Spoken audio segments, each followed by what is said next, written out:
Welcome to the Refined Strength Podcast. I am joined by show promoter of the Steve Carr Classic and Natural City of Lights show happening November 8th and 9th in Las Vegas, Mr. IFBB Pro Austin Karr. How are you doing? Thank you, Rachel, for having me finally to the show, and super interested in talking on the podcast and just getting all the information out there for you guys. So thank you. Yeah, I wanted to have you on and have this out before the show. For those of you listening that don't know, I decided to be a sponsor of the women's bodybuilding, the pro women's bodybuilding division for the Steve Carr Classic, because you added both men's classic physique pros and women's bodybuilding pros. So this is the first time you've added pro shows or pro divisions to the show, right? Yeah, this is the show's been around since 1990, I want to say. Yeah, I don't really. I wasn't even around. Vegas, right? Yeah, it was like an old school, vintage, like back in the day, Las Vegas. Like you did this show in Las Vegas, so this show's got so much history. And like before, like after my dad died, I renamed it to the Steve Carr because everybody's like, "Who's Steve Carr?" They think I'm Steve Carr, but I'm Austin Carr, his son. So I renamed it after 2017. Okay, because that's when he passed, correct? Yeah, he passed. And he was the promoter. I know he was the NPC Nevada chairman for like almost 30 years too. Oh yeah, he was like the Jim Mannion of Las Vegas. Like he started the NPC movement, and I know people in their 60s and 70s that are like, "Oh, your dad got me to compete back in like 1990." I'm just like, "Wow." Yeah, there's a lot of history with him, and he's like a legacy in this town. So it's pretty cool. I've heard a lot of really great things about him, just like his presence and positivity and what he's done for the industry and for Vegas bodybuilding. And so it's cool to see someone, continue that legacy, but also continue to evolve it, right? Like renaming the show after him. I think that's really cool, but also like adding the pro show and everything you're doing. Going back to the question, what made you decide to add the pro divisions this year? Because I know that's a big deal, promoter. So I started out the show in like 2017. I was not even competing then. I did my first show, I think maybe in the beginning of that year, and then I did USA's, and I got fifth in classic physique. And I was like, man, my whole goal with this whole promoting thing was to go pro, which I did. And then to make this the biggest and baddest show in Las Vegas, which I feel like I exceeded that.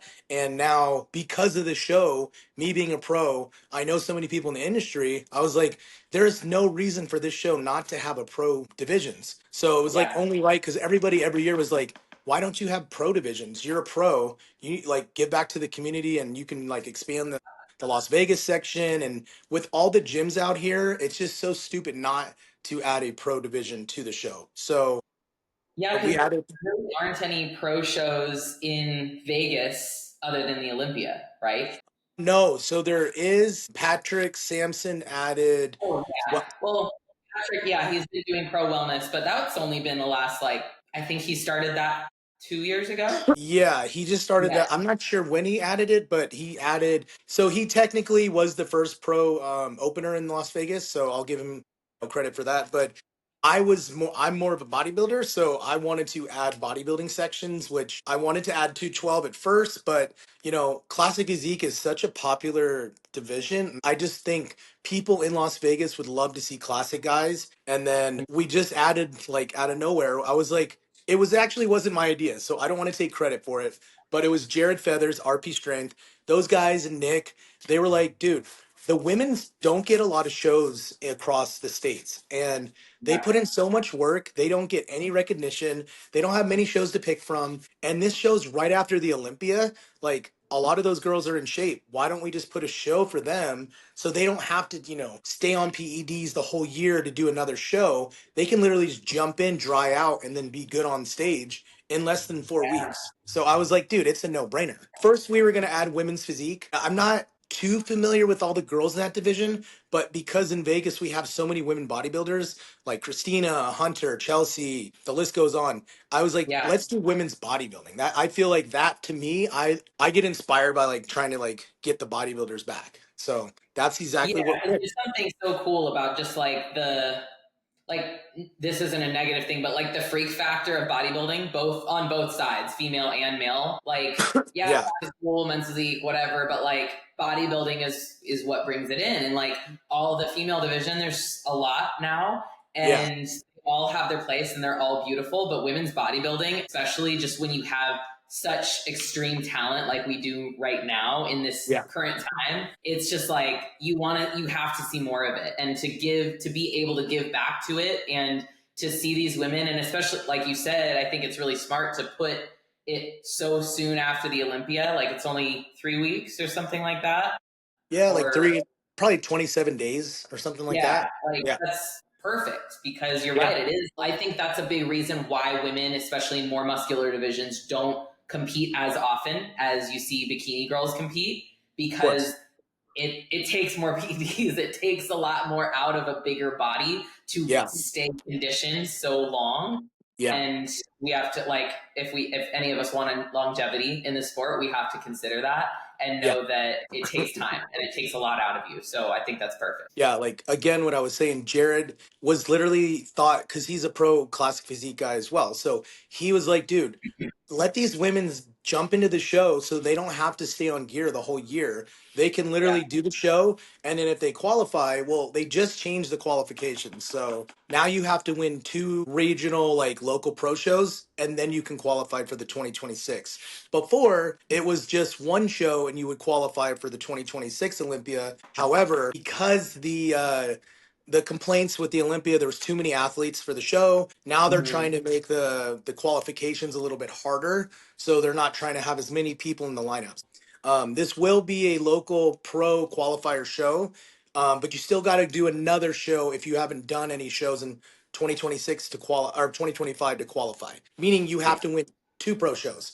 If you win the Arnold, the Pittsburgh Pro, or So actually, that's not true for women's bodybuilding. You can win if you win an open show as a women's bodybuilder. You will automatically qualify. It's only classic, men's physique, bikini, and wellness that have the new rules where you have to win 2 shows or be that, like, have that point standing. Yeah, rule. That's good that you brought that up. Yeah, I just looked it up real quick. So I was like, I'm pretty sure women's bodybuilding, figure, women's physique, women's bodybuilding, men's 212, men's open, fitness, and women's physique and fit model. It's only one show. Yeah, so it's one show, or it's top 3 from the 2025 Olympia, top 3 from women's bodybuilding, Rising Phoenix, and then winner of each open contest. Oh, okay. So there you go. Ladies that are doing with the Steve Carr Las Vegas Classic, win this show and you are automatically qualified for 2026. And I don't even know, honestly, I don't even looked at the schedule. What is the first show in 2026 for women's pro bodybuilding? The schedule isn't out yet. I don't think. Usually I think they start posting the schedule closer to like November, December. But the first one of this year was the Triple O Dynasty in April. The show that Andrea and Whitney put on in Arizona. Okay. That makes sense. So that's not until May. You said May? April. Oh, so that's 4 months. So now women have to wait and still be in contest prep ready stage, not really grow too much, because they're going to have to probably start dieting around mid-February or maybe beginning of February. So that doesn't give them a lot of time to do all the off-season gains and then to jump in and show. So adding they don't this, have options, right? Because there's not that many for the year. And also too, if you get second at my show or third, you're still going to get points, because it's a point system now. So that's even I mean, even if you don't win the show, guys, you're still going to be able to jump in the show and get your points, and then do another show and you could probably stack up points. So you want to do the show anyways, even if you know you're not going to win, you can still get some points from it and gather those points. Yeah, and I think also just in general, it's important to compete as a competitor. Like, yes, obviously, like, don't compete if your health is on the line and if it's not in a good spot. No one should compete if that's the case. But I think it's important as a competitor who wants to not remain relevant, because I don't believe in that as much. I think that just showing up more often, it obviously makes you better. And what I hate to see is anyone doing one show and then deciding like, oh, well, I didn't win it, so I'm just done for the year. I need to grow. because that's just, it's not usually the case. Usually, like, if you Yeah, don't second, if you get it and then the first call out, you have total possibility and yeah, probability to do better at the next show if your feedback is not, oh yeah, you need to put on way more size, because obviously that's not going to happen a whole really in yeah. a few weeks or even a Right. couple months, but you can get leaner, you can improve your posing, you can improve Yeah. your look, and that will make you look better. Like whether it's suit, hair, makeup, whatever, it all matters, and it can all bring you higher up. So And another caveat to that too is if you come into a show and the show's not really stacked and you won your class or you won the show, maybe you want to jump in another show because you're like, okay, I beat a lot of girls, but these girls weren't the top tier girls, and or maybe I you want to want to get in go front of another judge, another head judge, because I think that's exactly. important too. Get feedback from various judges. Sandy is going to give different feedback maybe than Tyler Yeah. or Bill or whoever. Oh, I agree. And then also too, like you can nail your peak. Maybe you tried something and it didn't work. So like, hey, let's try to do the Triple O Dynasty and let's do something else and let's see if it Mm-hmm. works. Because now we know we have two different protocols that we can do for our shows. So it Yeah, gives you a learning experience because like people don't understand that pros don't have to pay to get into shows. If you're an yeah, IFBB Pro athlete, all we do is sign a contract and then we send that contract to the IFBB Pro League and then we're mm-hmm. accepted into the show. We have certain standards where we can't pull out of the show unless it's a medical emergency. So we don't even have to really pay for the show, but we still have to pay for travel and expenses and stuff. But NPC folks, they have to pay a lot of money to jump into shows and it's not financially feasible. So as a pro, I suggest if you want to do multiple shows, that is the time where you should just jump in a lot of shows, get that, stage time that you need and then just nail your peaks because that's what it's all Yeah. about. It's learning your body over time, then you don't really have to do much. Just doing more and getting more data for your coach. Or if you're with a new coach, you're trying someone new, like giving your coach the time to learn your body and Yeah. get that right before, like if you qualify, great. Do another show and learn your body a little bit better so you can be more prepared for the Olympics. I mean, what other better example have we not seen this last Olympia with Nick Walker working with Kyle Wilkes, and he didn't nail his peak, and they said Yeah, it in there.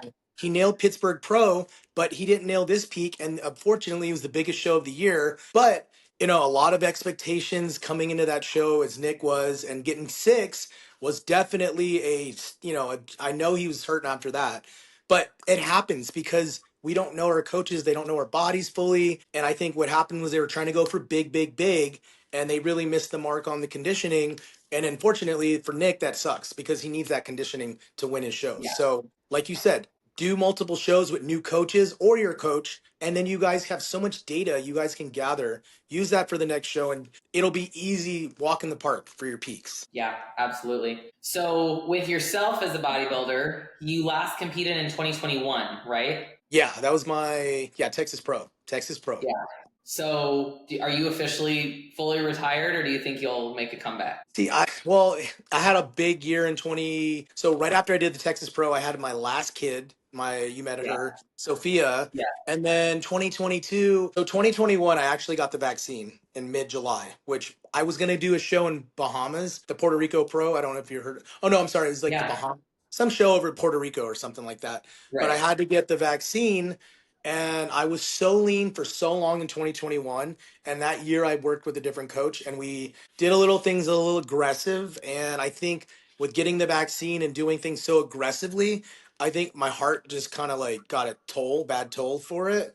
2022, I went to go do, my wife's like, everybody's doing EKGs and these heart checks. Go get your heart checked. So I went to get my heart checked and my EKG came back abnormal. And then I was like, what does that mean? I've never done this.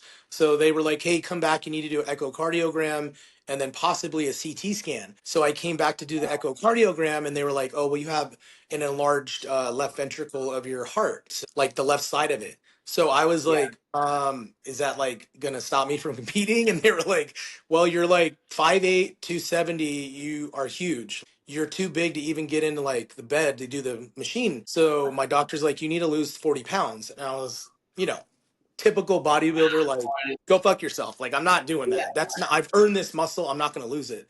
So I got the CT scan and all that stuff. I had like a bunch of plaque, but it wasn't a blockage, but there was plaque. And I was like, that makes like no sense because I was a police officer for 10 years. We got checks every year with our hearts and I never had any problems. So it had to Right. either be from the vaccine. And I'm not saying that, PEDs didn't contribute to that, but the amount of plaque that I had wasn't normal I was like, I forgot how old I was, 34 or something, 33. At that time, that was not normal. So I was like, you know what? I'm just going to take a break and then I'm just going to let this thing get better. So like, and once you start taking a break, like it's harder to get back on the horse to It get back. happens. It Yeah. sucks. But like Yeah. I have I have so many coach friends in the industry where they're like, dude, just let me know when you want to come back. We'll do the prep for free. Like just maybe just see how you look and maybe let's do a warm-up prep and then see how you peak and let's just see if it's worthy of being on stage again.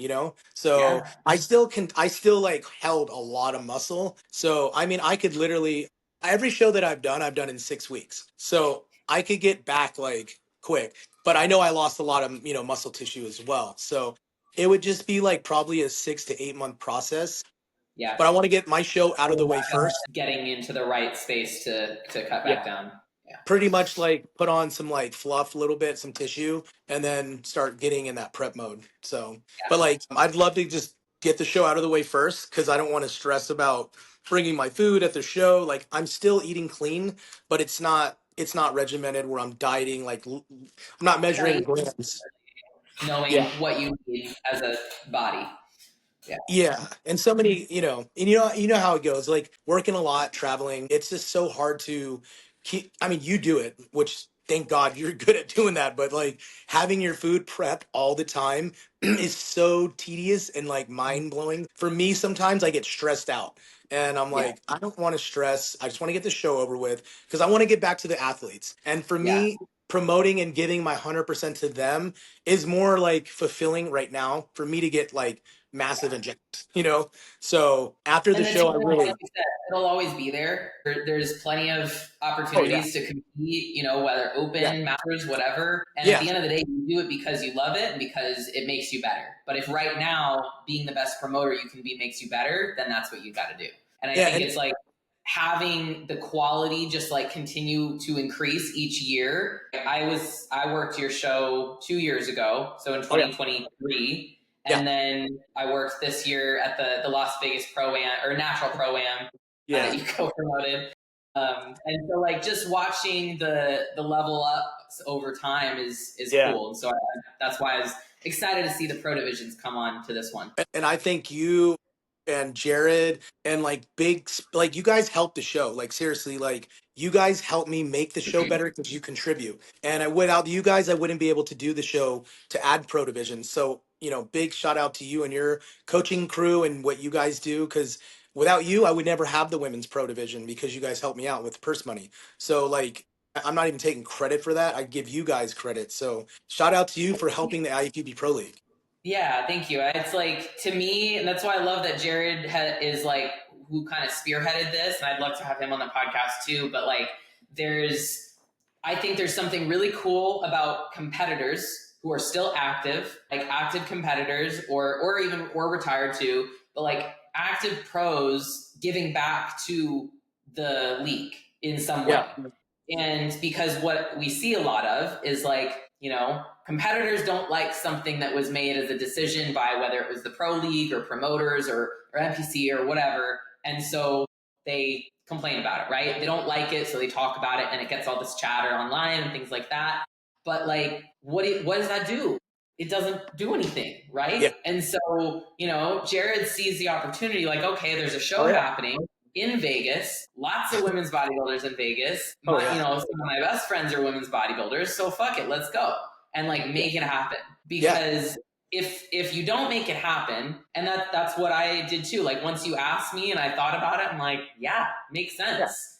And that's why I sponsored Texas Pro too this year. Is just makes sense, and I'd rather be a part of making it happen than just like keeping that money in my bank account. Yeah, and at the end of the day, it's honestly, it's what your legacy is known for. Like, are you going to be known for giving back, or are you just going to be like, well, I could have gave back, and I should have contributed to a sport that I love and truly believe in, or just not get involved at all? And I feel like, why not get involved? Like, it's only going to help the athletes and the community, and just be like like building your legacy in this sport and branding yourself is like 100% what like you have to do nowadays. So Yeah.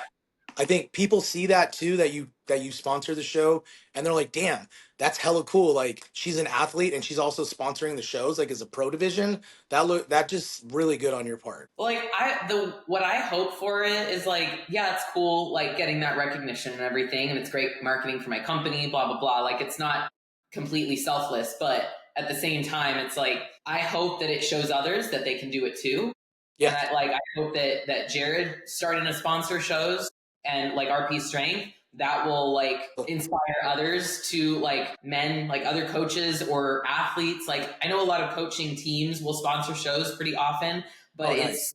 usually it's usually not active athletes doing it that are Yeah. also competing at the same time. And so that's why I think like I would love to see more of that, especially those, wanting more for certain divisions, like women's more muscular divisions that they want to see more of. Because Yeah. figure, women's physique, and women's bodybuilding all are divisions that have less shows than everybody else. And so we have less opportunities to compete until we start doing something about it. And that doesn't have to mean like sponsoring shows, because not everyone has that cash or that business or whatever. But I think it can also happen from just like being more active and being more like engaging online. Sure. I mean, it shows your support, and that's what people want to see. And I love to see from beginning of starting promoting was I wanted to be an athlete, and I wanted to also promote shows because I know what athletes are going through, and I hear the critiques and what the feedback are, and I want to make the shows better. Yeah. My whole goal was to just make the athletes feel like they're welcomed and they have like customer service that people want them there. Like, not just here's your button, go sit down and be there tomorrow at 7 o'clock for check-ins and or at prejudge, and then like you get your trophy and it's like, all right, get on your way. Like, we got to close the stadium or the auditorium. Like, Yeah, it I've should been be to special. You should have like fanfare and just like it should be an entertainment yeah, thing, yeah. you know? Like 2017, I don't think anybody, I know I was a lot of doing it, but I was reposting people's check-ins, their stories on in 2016, 17. And like all my page, my IG page was just literally like other people's profiles, like promoting their profiles. Like, I didn't even care about my show. I just wanted to give them the highlight to show like I support the athletes. And that's 100% like from the beginning what I wanted to do. Yeah, it's crazy to me when I see like sometimes I'll have an athlete competing and I'll try to kind of follow the show and the promoter and see like what's going on, where they're at in the show or something like that. And like the page will just be dead. There's like Yeah. no reposts, no lives. Like if promoters just like thought about like what, especially promoters of shows with small at like numbers. Athletes. If you only have like 70 to 100 bodies, maybe 200 with crossovers coming to your show, like you're probably not making a ton of money from that show. And No. like, not that you're getting into promoting to make a lot of money, because I know it's an expensive thing to do, but like, if you want to get more people in, like, do something about it, like market Yeah. it, bring in like the good photographers like Gilco and, Yeah. things like that, and just make it into something that people want Yeah. to be a part of. I mean, I hate to throw out numbers, like my trophies alone. You've seen my trophies at my shows. Like, they're badass. These are like 3 foot trophies that are heavy that you would want to put in your nightstand or your kitchen or whatever you're at home Yeah. to like show off. I spend money on the trophies. I spend on like gas. I give back like gas backpacks, gift certificates, Newton backpacks. Like tons of goodie bags and whatever. I'm paying for $300 towards your national entry for 2026. So I will credit your bank account. Well, you have to buy it, and then I will pay for it. Yeah. But I'm giving back $300 for every overall winner to use for their travel expenses for next year. Like, I'm trying to give back as much as I can. So to show them, like, I don't. At the end of the day, yes. Do I need the money for my family and to pay for the bills and to help? It's a very expensive sport to promote. But at the end of the day, I really don't care about the money. I care about the athletes. So Yeah. I hope people really see that.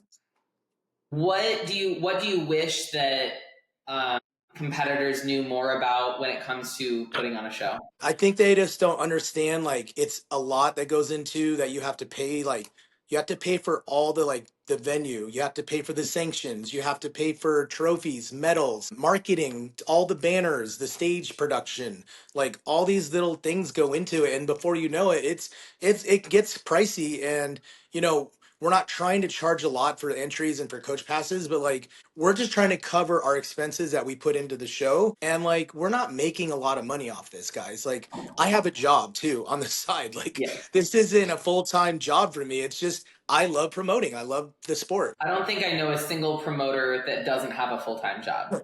No, unless they're, I mean, if I was actively competing and I was getting paid from sponsors to compete, I probably wouldn't work. But like, it's But that's a hard to full-time make job. money. Like, Yeah, let's that's be another. honest. Especially being an open bodybuilder, but being a bodybuilder that is making a living from bodybuilding, that is a Yeah. full-time job because it's content, it's making sure it's doing all of your food prep, it's getting into the Oh God. gym, it's doing all your sponsorship shit. Like that Yeah. gets demanding. Like I don't have that many sponsors, and like it's a lot to just make sure you're getting out the content, but Oh also yeah. whatever you want to put out just personally or as a coach or just whatever. So it is a lot of work. So I would say it's a full-time job. And like, how many guys that are open bodybuilders or like even 212, how many guys actually get up and go to work and then go to the gym and then compete professionally? None. Like, you Not a can't. lot. You Yeah. can't, because you need to put all your time into your preps and to growing that tissue. You can't be out working a full-time job. Like, it's not, it's hard to explain to people that don't understand that are in the low, like the main industry, but you need to I put think the a people hundred that percent. do are doing it in a way that like they have a lot of flexibility. You know, they work from home or they own their own business and they Oh have yeah. help, they delegate, things like that. Yeah. But like, yeah, you don't have someone who's like a sales account manager who's traveling and taking clients to dinner, but also he's a full-time open bodybuilder, like winning Yeah. shows. Like, it's just not really a thing. Yeah, and it was hard Or for like me a because I was manual a, labor job or something.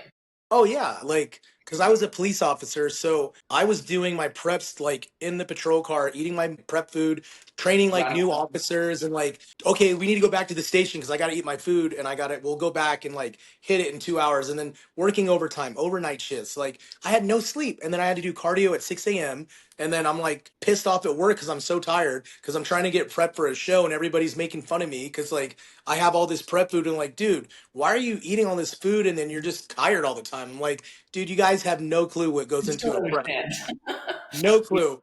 And they're just like, your face looks like shit. Why do you look like you're hungry? And it's like, dude, you like, guys, go eat your burger and shut the hell up. Like, seriously, go eat a fat fucking pizza and like, go do your job. But like, it's just so hard to prep and to work a full time job. And I told myself, I'm gonna take a step back from police and law enforcement and just do bodybuilding and put 100% into it. And for me, it worked out perfect because I turned pro in like one or two shows, and then I did really well in the pro league, but that doesn't always happen for a lot of guys and girls too, because I got really good genetics, so it clicked. So just like I had Yeah. good success. But for the average person, you're probably gonna want to start, like you said, start a business, start your coaching, do preps, or go to personal training at the local gyms. But you're not going to be able to afford this sport unless you have financial income. Some sort of thing. Yeah.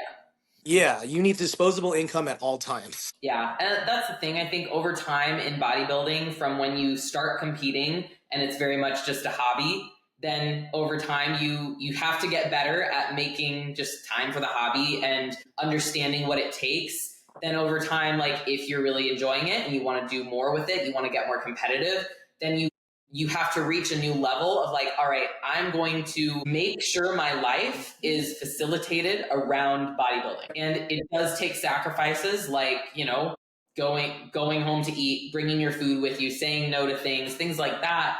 But that's not as big of a deal over time as you just get better at it. You get better at setting boundaries, things like Yeah. that.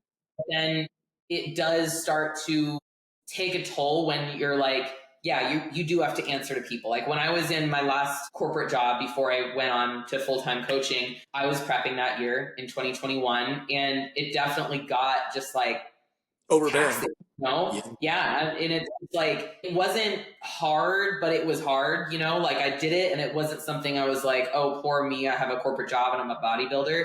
But it was more so like, I don't want to have to do this. And there were other aspects of just having a corporate job that I didn't love. So Yeah. that's why I chose to go coaching full time, because I wanted to facilitate my life in a way that let me do something that I love, which is coaching, but also coaching works really well as a bodybuilder because I'm coaching people that know what I'm going through when I'm in a prep. And so it just kind of fits together a lot better. Yeah. I think for me, the whole 100% thing going in my mind was like, if I'm going to be prepping and I'm going to get beat because I'm actually working and there's a guy out there that doesn't have to work and he can do 100% go into the Yeah. gym and get his rest, get his sleep, you know, take the PEDs and like get all this recovery, and I'm going to lose because I'm not at that advantage, then you're at a disadvantage. And I feel like, no, I have to go all in. Like I have to Yeah, be. you have to decide what's Yeah. worth it to you. Yeah, I'm not the guy that can go out and party at like Dre's and then come back, go do cardio at 6 a.m. and then go to the gym at 3 and do hit a PR and Yeah. and then my body grow like a weed. I can't do that. Like I need 10 hours of rest. I need my cardio. I need to be up at a certain time. I have a circadian rhythm for my whole entire routine. And then going to work, it just fucks everything up. Like you can't. And I don't like to have like fuck ups during the day where like, okay, I have 8 o'clock, I have my meal planned. But like if I'm at work and they're like, hey, I need you to take this call or I need you to go handle this. I'm like, no, like I'm doing what I need to do first. And in corporate world, you can't do that. Like you have to just suck it up and you're just, it kind of fucks up my mindset the rest of the day. I'm like, well, I'm already down 2 meals and like my energy's blown. I'm hypo right now. I don't even want to fucking go to the gym. Like I'm pissed. So I have to like I like to control my day. And if I can control it Yeah. to my 100%, I'm going to do it because I know it's for me and I'm not working for somebody else. So Yeah. it Or sounds you're selfish. I mean, that's the thing is like, I don't think it's necessarily selfish in a bad way. I think it's like, if you know this is how you want to live, then you choose a vocation that allows you to live that way. Yeah. Right. So like your job now, you're working a job where you can have more flexibility. Oh, Right. yeah. And you have someone who understands what you're doing and what you need to do as a bodybuilder. Right. Or if you Yeah. wanted to like start focusing on that more, you have the flexibility to promote the show, things like that. With my job, like I have the ability to travel a lot, but it does, because of the travel and because of like how my day might go, I do have to be just aware that like I might not be able to eat when I normally eat. I might have to be a little flexible. And for me, that doesn't bother me a whole lot because Okay. it just doesn't stress me out. I've gotten to that place where it does not a lot stresses me out. I had to work on that over a long period of time because it used to stress me out not being able to do what I want to do when I want to do it. It's just, it takes time. I met an old school bodybuilder and he told me if you miss 3 meals of your day and say you have to go to the gym and just get a snack in before the gym, he's like, you can eat your meals, literally backload them at the end of the night. You're not going to lose any muscle. And I was just like, I understand the logic of that, That's not behind it. but like it just doesn't feel right for me. I just for some reason, if I don't eat at even a carcadians of 2, 4, 6, 8, 10, I just mentally I just tell myself you're gonna lose. Like you're not gonna win because you're off your like your times are off, you're not consistent. So I mentally fuck myself up where I'm like, well, I already missed 2 meals on time, so my training's gonna suck. And I'm like And already defeated. as you get closer to the drive and the want to come back, if that happens Yeah. after the show and everything, you'll get there, especially if you can let go of that control for Yeah. sure. Because I know that for me and for like, you know, for my boyfriend Austin too, he used to kind of think the same way, and I've seen him really shift his mindset with that on just like being able to do bodybuilding a little bit more balanced because he's a Oh, real nice. estate agent. So it's like sometimes he'll like get a lead and he'll have to go, and so his meal time is kind of stretched because he didn't bring the extra meal with him, right? Okay. But at the end of the day, what matters is that, are you fueled? Did you eat the meals? Did you get the calories in? yeah, sometimes you got to drink some juice to get the calories in or something. Yeah. But Yeah. at the end of the day, you're still doing your best. You're not losing muscle by, pushing off a meal or something like that. Yeah, like I worked with Nick Trigili back in the day because I followed him when he was in New Jersey, and I thought he was an amazing bodybuilder. I don't know Yeah. about his personality, but he told me in my prep, like he said, we could fuck up the whole day.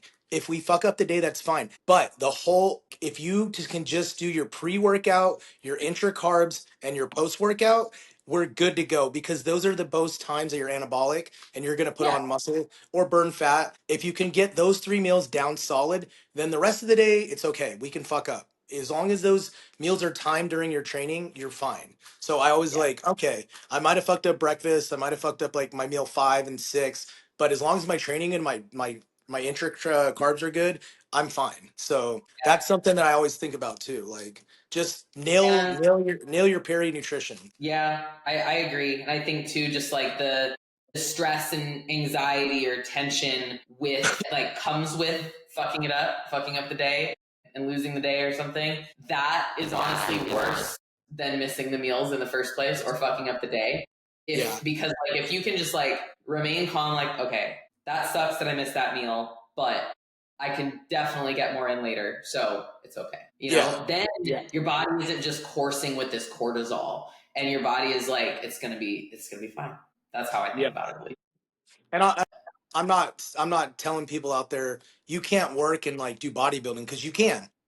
Yeah, But I would say this: if you're going to be doing a show and you're actively working in a career, I would definitely take off that last 2 weeks before you do your show, because that's the time where your body's depleted. You're mentally not in the mindset of going to work, and you need to nail your peak. So I would say always take off that last 2 weeks of work if you can afford it, and then at least you have 2 weeks to just nail your peak and just have that less cortisol, and then you feel better going into your show versus guys working 3 days before their show and they're just like stress ball and they just holding water and stuff. So yeah, just plan a yeah. time. Mitigating stress is the most important thing. If you can afford that much time off, then great. If not, yeah, like most of the time people don't. Like they're not able to, especially someone who's like still either an amateur or maybe a new pro, or they haven't gotten to that place where they're making money from bodybuilding yet. Then I'm usually saying like take off the last couple days or the last week if you can, because obviously it can play a big role. So I had a question. sorry, go ahead. So people that are not at your level of a pro or even a national level and they're getting into bodybuilding, what would you say, like, okay, what are some jobs that you can do remotely, or what can you get into so you can afford financially to compete other than working a full-time job? Because like people just they don't know how, because they're brand new, so they don't know what to do. If they quit their job and they want to do bodybuilding full time, what would you say financially would be the best route to go if they're going to try to do that? I mean, obviously, anything that allows like the flexibility and creating your own schedule. So I think a lot of things can do that. Coaching is like the easiest thing I think that people will typically want to get into because they are coached. They see what their coach does and they think, or they see what other coaches and people that coach do, and they think like, oh, well, I kind of know how to do this, or I've like done this long enough that I could probably do this for other people. And so that's kind of the easiest thing in people's mind. It is a lot harder than it looks, I think. Yeah. A lot of people don't realize how hard it is to get your first clients when you first start out. Unless you're starting with a team that's going to feed you leads, then you have to do all of that on your own. And it's going to take a lot more than just like posting like, okay, now I'm accepting clients, I'm a coach now. Like, don't quit your day job until you start to really get momentum. Like I didn't quit my corporate job until I was at like 35 clients. Wow, Like that's pretty good. I was working a 50-hour a week day job, corporate life, and working from home because it was Seattle and it was COVID. So I got to work from home almost completely. Nice. And so I was able to take clients on pretty easily and kind of work in the background and in between. But I was taking client check-ins 7 days a week. I was working in the evenings. I was doing the most. And I was also in prep. That was a bad idea. I shouldn't have been in prep, but I was, and I learned my lesson. But I quit my job when I was finally like, okay, I'm making just a little bit over half my current salary. So nice. if I had the time to devote, if I had these 50 hours back, I could put more effort into getting more clients. I could put more effort into education and coaching. So that's how I did it. But before I started like coaching more full time like that, like before I joined the company that I was with at the time, I was coaching and learning in the background without telling anybody. Like I was coaching like 5 or 6 people at a time while doing my corporate job for like 3 years. So I think like with if you're wanting to get into coaching or anything that's on top of your whatever your normal day job is, do it for a while and overextend yourself, push yourself, burn the candle at both ends, because you have to do that in order to figure out if you love it enough to do it full time and make it your full time thing and the only thing you do. But B, you have to like make enough money and see if you're good enough at it so that you can quit your job and start making a full-time job, especially if you have a family to support or if you want to compete and if you want to pay for things and travel and just live a cool life. I would say too, like what you were saying, don't get into coaching because you see it's a big financial like opportunity where you can make a lot of money. I would get into coaching based on the fact that you really have passion helping people transformations and you really want to change their physiques and get into coaching for those reasons because like I know tons of guys that do coaching because they can just they're good pros and they can just charge people money and they don't even really give two fucks about their They don't athletes and it's believe in like coach. They it's just so give bad. programs. Yeah, I feel like that's such a bad look for our industry that we have coaches that just feed people this bullshit because they're good physiques and they believe them. So now they're like, Yeah. oh, they have credibility, but they don't give two shits about their athletes. Those people, I should feel they're not coaches and they shouldn't mess with people's health, even giving them advice because they don't know themselves because they have good physiques. They don't know what works. They just listen to their They just coach. follow directions, Yeah, right? A yeah, good physique, if they're, especially if someone is only marketing themselves when they market their coaching, like yeah, look at what I did, sign up with me to do this, yeah. then they're You're not gonna, marketing their coach without yeah, marketing their coach, right? yeah. They're marketing, yeah, I have great work ethic, but if I'm only showing myself but telling people that they should coach with me or trying to advertise my coaching with only my own body, then that's kind of disingenuous, I think. Like look for a coach who's posting other athletes, like posting their athletes that are doing well in whatever they're doing, whether it's a prep or a bulk or whatever, right? Yeah. To go with someone who's like actually coaching. And like I know when I was helping athletes out, I would make myself available a little bit too much where I would let them text me on WhatsApp all day long asking me questions and I would never get upset because I understand, these things they've never taken this stuff, they never ate like this, but I feel like, if you're going to be a coach, at least be available maybe once a day to have a conversation with your athlete, via text or whatever, email, but like don't just blow them off until their next check-in and then just be like, why didn't you do this, this, and this? Like, well, you weren't available. So I had no clue what to do. So I just kind of winged it. But like, just give your athletes, customer service. Like, this is service that we're providing. So you should give them that opportunity to ask questions. They don't know anything. Like, they don't know how to prep and what drug That does this. one of the biggest things with like an athlete turning to coaching is like not realizing how much you have to teach and how much you have to like really help someone understand what they're doing, because not a lot of people, some athletes will, yeah, they'll just eat dirt if you tell them to eat dirt, right? You'll give them a plan and they'll follow it no matter what. They won't have any problem. But most new athletes especially, but most athletes in general need help. They need to understand like, how do I do this? Why am I doing this? Because if they understand the how and the why, they're going to do better work and they're going to have better progress and just produce better quality results.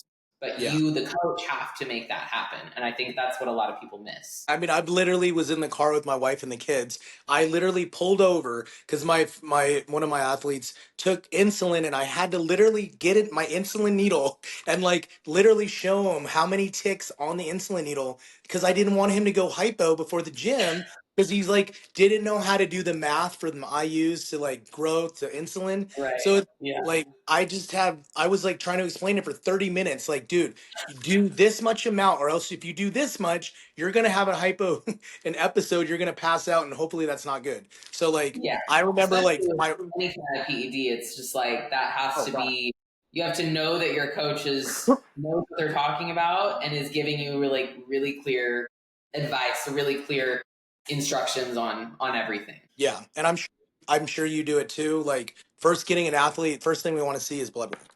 Like blood work needs to be there, it needs to be optimal, and we need to see where you're at. Because if like we don't know where you're at, and we're just going to give you a cycle and all this, PDs, then Oh we yeah, have no clue. it doesn't happen. You got to earn that. You have Yeah, to earn that with like your health, your own, like as a female, a menstrual cycle, like you have to earn it with your maturity, with your training maturity, with like being able to eat enough.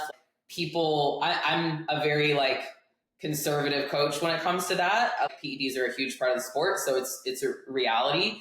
But like in order to make it work for you and stay healthy and have your longevity in the sport and just as a human, you have to earn it.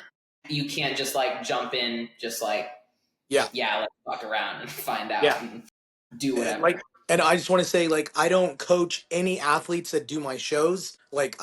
We're not allowed to. So I don't promote like coaching business. I just help guys that are my friends that are like, hey, I might want to do a show. Can you just help me out? Like, and I don't even charge them. So I'm talking just like based off like friends, bullshitting like with friends. So I don't want people to think I'm coaching athletes in my show. Like, no, I don't know a lot of the athletes. They're from out of state. So yeah, I just want Yeah, a to lot get of people are from out of state because Vegas is a fun place to travel to and do a show at, and or they're just local as well. But so, what are your goals for the future of the show, but also yeah. just the sport?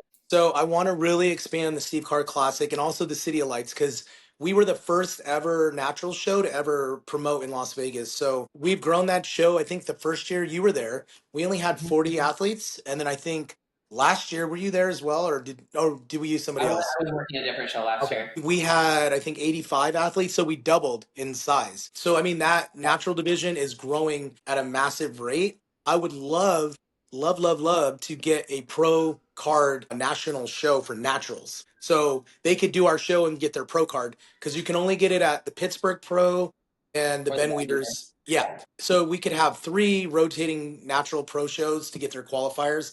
I'd love to do that. So that would be a major goal for the natural show. And then for the Steve Carr, I just like the Steve Carr is it's just like one of those shows that just keeps growing. Like it grows every year. And I would love to have you next year if we can get women's physique on board, or I know figure isn't that popular amongst shows either. So I'd love to get more female divisions added to the show. And then my ultimate goal would be to get open pro bodybuilders, and then have an expo as well. So we had like an expo day before the show or even during the show to have like powerlifting, cool events going on, just all the community to come out and support. So I have big goals for the show, but at this show's rate, we're already growing, and I'm not even trying to like make it better. It just gets better and better every year. So, and then having folks like you, like your business, Jared, all these people like that want to help the community, help me. It just makes it such a bit easier show to promote.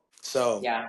I'm really appreciative of you guys and you, Rachel, to like step it up. I asked you and I was like, I don't know, maybe she'll say, maybe I don't think she's going to be interested because she comes out already. But then you were like, no, I want to do it. And I was like, really? Okay, cool. Like, I was like, When you asked me, I texted my team. I was like, is this gonna start happening now because I just sponsored a show? right, And they were like, yeah, probably. But yeah, right. it just like I said, it just made sense. And I love women's bodybuilding. I think it's really cool. And I loved watching it at the Olympia this year. It was amazing. I really wanted Ashley to win for sure, but I know Oh, she's probably competing at your show, right? yeah. Yeah. Yeah, and I don't want the other women to feel threatened by that because she was already committed 4 months before we even asked Yeah. her. So like I didn't come to her and ask her to do the show. She was already committed. So she's amazing athlete, and I know the girls that are going to be doing the show just come out anyways and do the show because like you want to see how you stack up against the best in the world.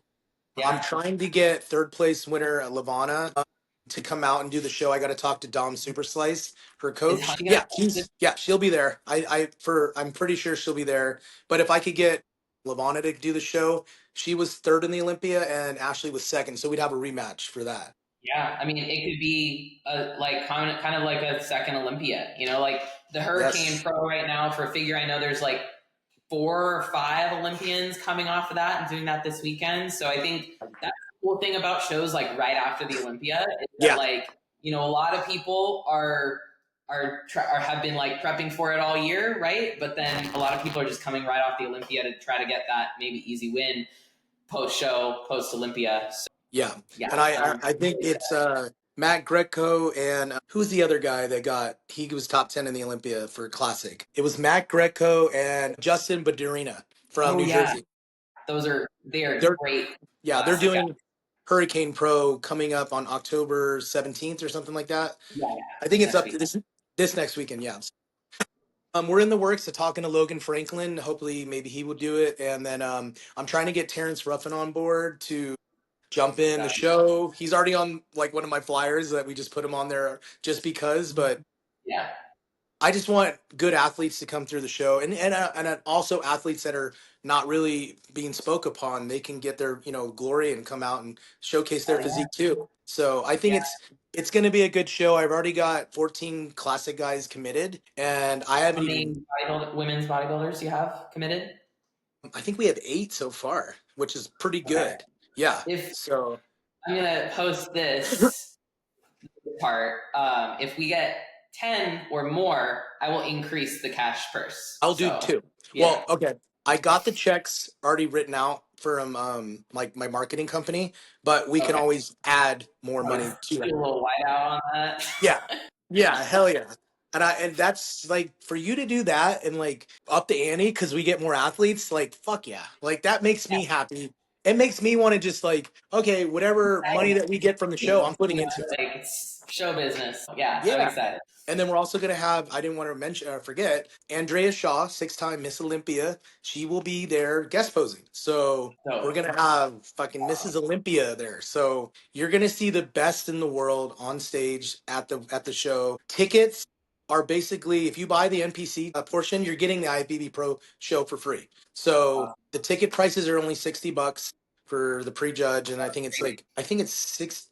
I'm sorry, I think it's 40 for prejudge and like 60 for the night show. So really affordable prices, guys. If you have family, you want to see pro classic or pro women's bodybuilding, come out. We're gonna have tons of vendors, gas, mutants there. It's gonna be a good show. It's a Las Vegas, entertainment destination capital of the world. You have the best gyms. Come check out New Tech Gym, Cult Fitness, Fit Club just opened up yeah, another one. Yeah, I for sure. mean, how would you not want to come back to Vegas and have another Olympia weekend, mini Olympia? This will be my 7th trip to Vegas this year. Holy shit! So, oh yeah, because you came out here to party, right? I think you came Well, out like yeah, one. one of the trips was a trip to party. It was for a bachelorette party, but Yeah. the other trips were all for shows, or I went to USA's for a client, and then I Oh, also, nice. yeah, I was at the Olympia, so Well, you should yeah. just get like an Airbnb and just have like You a know, second home I base. would love that. Seriously. That's the goal is like to buy another property. I just Yeah. bought a house this year, so I'll have to wait a little bit, but yeah. I mean, prices are pretty low, so maybe look at a condo or something because you never Also, know. Yeah. I mean, you could literally buy it and then rent it out and then yeah, come down here and that would be the goal for sure. then you could train clients, like have your Las Vegas client base and just train clients Yeah. out here when you're out here because there's so many Yeah. gyms. So Sure. I might do that. Might happen next year. yeah. Well, Austin, thank you so much for coming Oh, on thank you. today, Yes. and I'm super excited for this show. I think it's Yeah. going to be. It definitely is going to be something different and something really special for everyone, but especially the women's bodybuilders. So thank you on the Yeah. behalf of all just Thank you. female muscular divisions for doing this and being a part of it. I'm excited. It's going to be a good show. I am so thankful, Rachel. And are you gonna have like a booth or anything? I'm not. I can't be Okay. in 2 places at once. I got to be the DJ. So Do you have any teammates that want to do that? Because I'll throw that like a booth down there too if you want. If what I think not, I'm just going to do is just have like presents. Like I'll give you some flyers to put in bags and stuff like that. But yeah, I'm not worried about having a booth. do you want to put up like a do you want to bring like a banner or like a banner so you can just put it up and then we can I put it might do it there. backstage? I Something might do cool. it there. Yeah, Because I then we might could do get that. some cool shots with your banner with the female pro bodybuilders backstage. Yeah, for sure. Okay. Well, Just since for marketing purposes, So, anyways. All right. Well, everyone, thank you for listening. Please like and subscribe, follow, send us a review. Let us know what you want to hear on the podcast more, or who you want to hear from. If you want to follow Austin and the show, I will put all of his information down in the show notes and the show website, so you can go compete or you can go watch. Thank you, guys. Thank you.